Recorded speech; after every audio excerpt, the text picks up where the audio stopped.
3 Highway Court in District 5. So a lot has happened since I was last here 4 weeks ago. The entire city is grieved with the Battle family.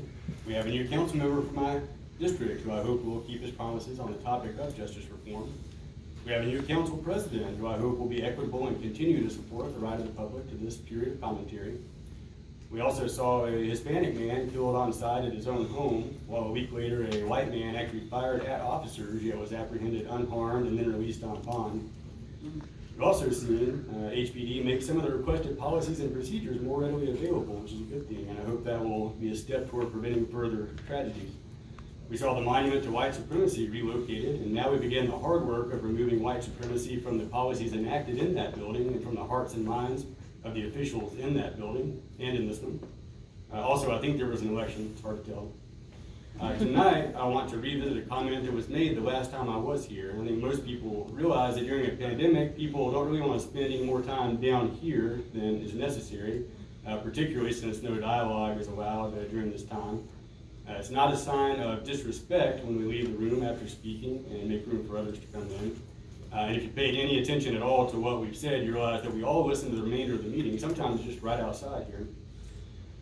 Despite the obvious contempt it showed for those of us who come from the public to address you here, the 3 minutes of fame comment is not so much offensive as it is just laughable.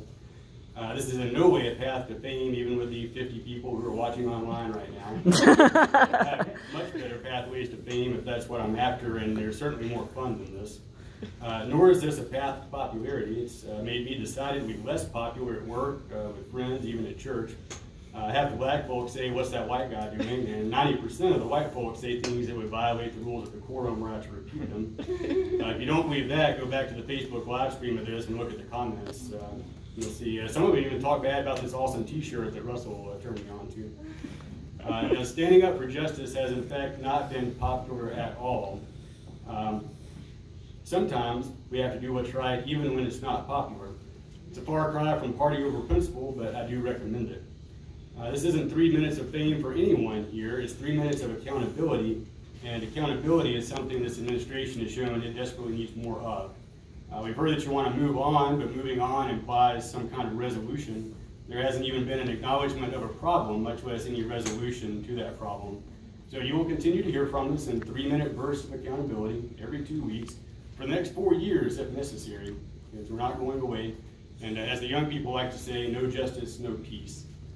Thank you. I'm praying for each one of you by name. God bless you.